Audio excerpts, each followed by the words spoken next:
Hi everyone. Today I wanted to talk about the basics of face-ups and just kind of some of the supplies that I like to use.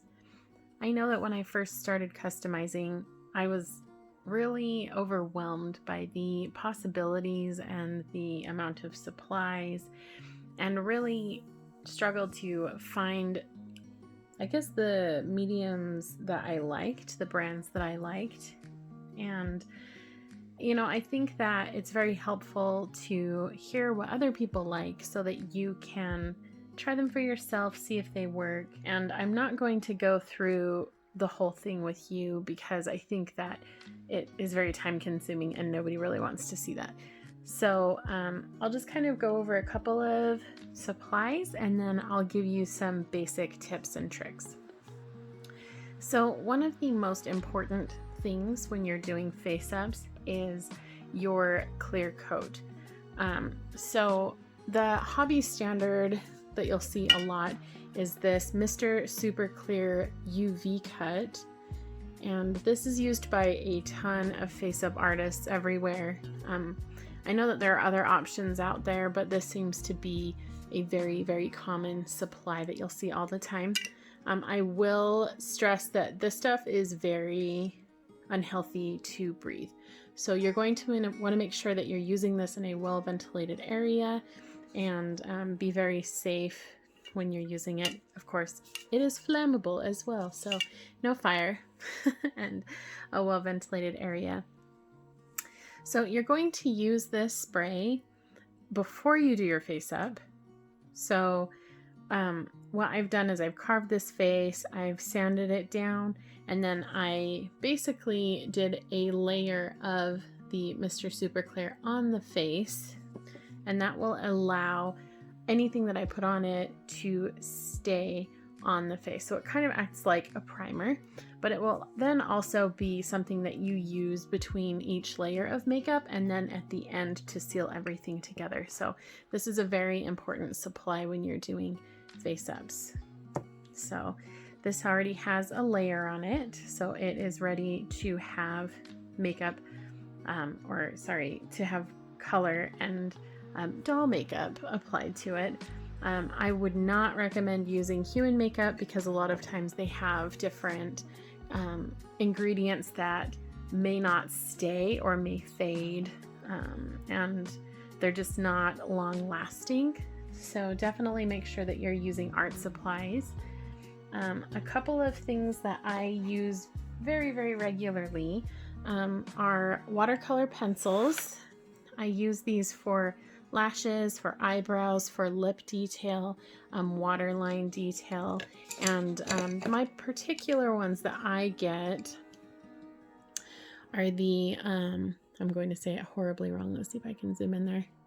The Albrecht Dürer by Faber-Castell, and they're very, very high quality pencils. My local art supply store sells them individually, which is very convenient, so you can buy different colors. I hope that that kind of gives you a basis of what colors I like to use all the time. Of course, having a black is helpful as well, but I do find that I use these colors the most. And you can decide if you want to start with your line work before you do blushing. It's really up to you. I do find that for me as an artist, doing eyebrows and eyelashes is the hardest part. And I have run into things in the past where I've done the face up with the blushing and the shadows and everything, and then I tried to do the eyebrows at the end and I screwed up the doll, and so I had to remove the face up. And so even though it was good practice, I guess, where I had to take it off, then I could do it again, I think that I'm to the point where I like to kind of play with the eyebrows first and then do the shadows and the blushing and everything after. And then if I need to touch up the eyebrows a little bit to make them darker if they faded out during that blushing process, then it's not a big deal. At least I have kind of a framework for what I want. But that is my style. That's not for everyone.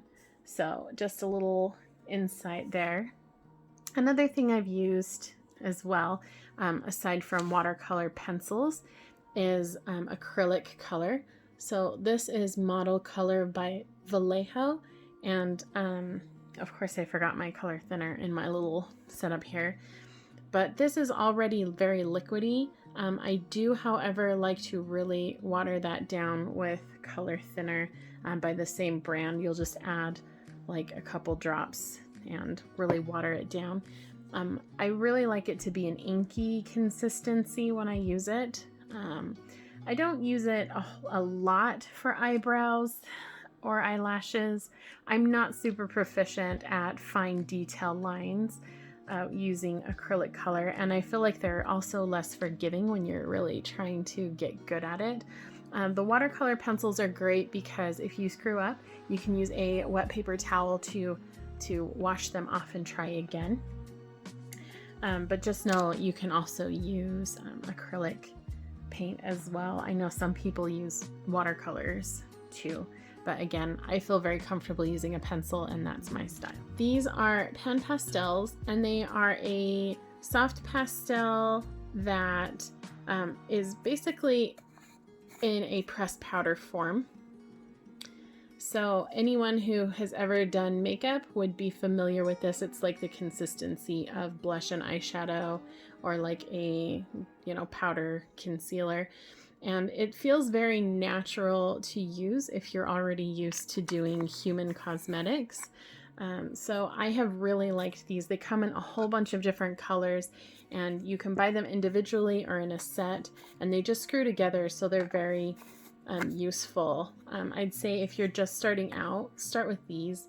I know that a lot of people prefer stick pastels, but then you have to shave them down and they don't always lay very well. So if you're just starting, try those pan pastels out. As I mentioned, you can also use stick pastels. So these are Rembrandt pastels, and they are soft pastels.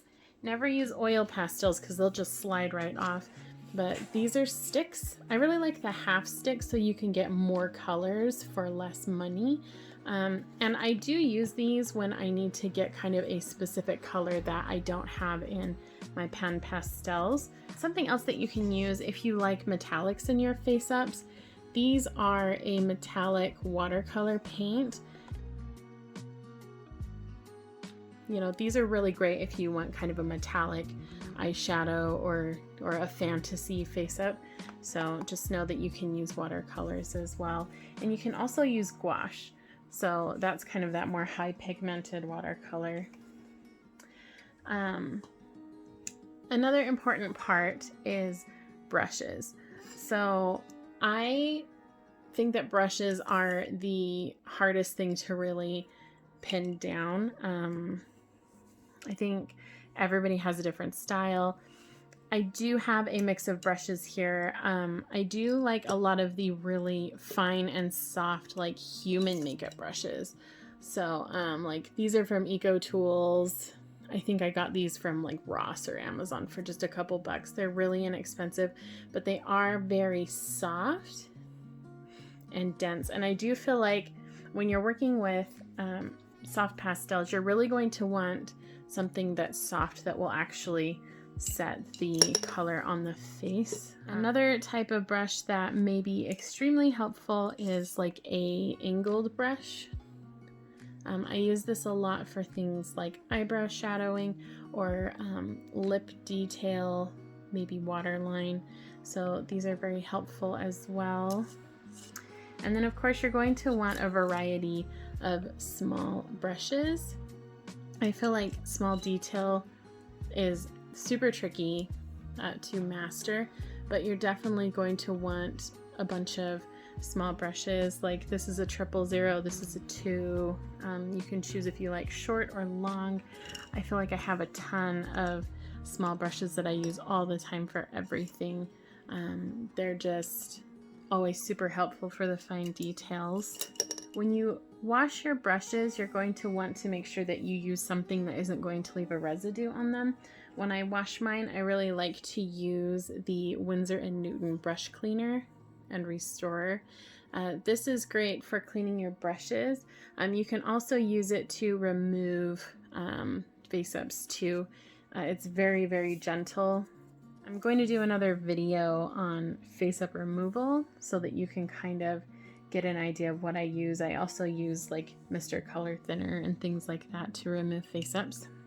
Towards the end, after I have done my final layer with Mr. Super Clear, I do sometimes use like gloss if I want glossy lips or if I want glossy eye ducts or tear lines or things like that. And I've tried a bunch of different kinds. You really want something that's going to stay on and not peel off, discolor, or crack. And I do think that it's very stressful when you are at the end of your face up and you want to do gloss and you like the last thing you do is you put on this gloss that doesn't work and then you ruin your face up. So that can be very frustrating. I do really like the Tamiya color. This is a clear. They also have a semi-gloss clear if you want a light gloss, not like a high gloss. And you can layer these up too. So if you just want a little gloss, you put on one coat. And then if you want more gloss, you can put on more coats after that. I've also used the Deco Art Dura Clear High Gloss. I've tried their other ones and I feel like they aren't as sturdy. And then of course there are lashes, and that is probably going to be an entire other video. I've talked a little bit about how to remove eyelashes, and then of course you replace the lashes afterwards. I have this little lash box full of various lashes, flat lashes, human lashes that I cut up into smaller ones to fit the dolls. And then I either use like human lash glue or like a craft glue to put them back in the eyelids. So I'll do another video on that, but I just wanted to kind of show you a little bit of that in case this is all you're going to watch. So for this girl, I always like to start subtle first and then build up from there.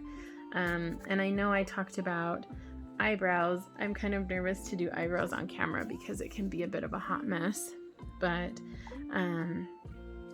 what I'm going to start with is blush so that I can show you sort of the build-up process. So I marked this one. I use this color all the time. It's the Pearlescent Red Pan Pastel.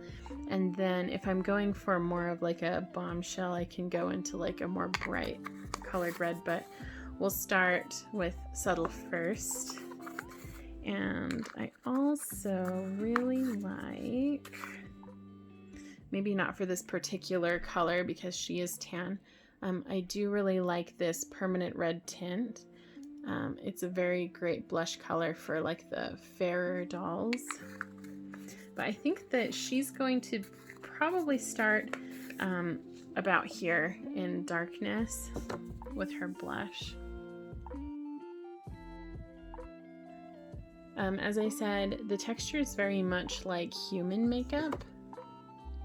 And then you can always hit it to get any loose powder off. And the application process is very easy. You're probably not going to be able to see very much starting out. Oops, sorry. But you can start to see a little bit of that pearlescent glow. And when I do face-ups, I usually do many face-up layers with Mr. Super Clear in between them. So I feel like you're not really going to see too much starting out, but just kind of one layer at a time. It's very subtle. If you like more realistic colors, if you like undertones and things like that, I found that some colors that work very well for that, and it depends on the particular doll, but like greens can be a really good undertone depending on what you want. This is the Chrome Ox Green tint, and I've used the darker stuff for darker skin tones before. and then also blue undertones as well. So let's see. I've used this one a couple of times. It's very pigmented though, so not quite as much. It's not very subtle. This can be very helpful for like if you like under eye bruising, dark circles. So there's that. And let's see, I do have a lighter blue. Here we go. I use this blue a lot as well. So this is turquoise tint. I feel like the green undertones, oftentimes I use those on like tan dolls. Tan skin tends to have more of like an olive undertone, and the fairer dolls I'll use more of the blues.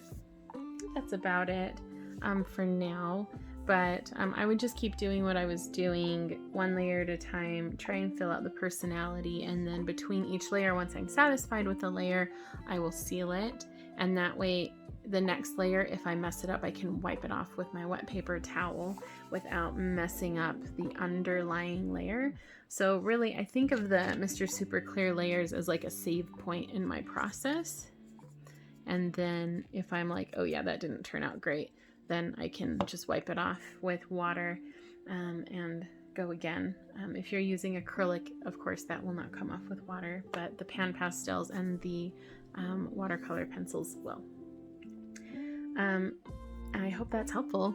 I will definitely do more videos. If you have specific questions, please let me know in the comments. I'd be happy to answer them. And I will post some update pictures of this doll on my Instagram. So if you look up Little Bird Blythe on Instagram, that is my Blythe Doll Artist account, and I'd really enjoy interacting with you. So let me know if you have questions. Please share your pictures with me. I'd love to see what you're working on, and I will talk to you later.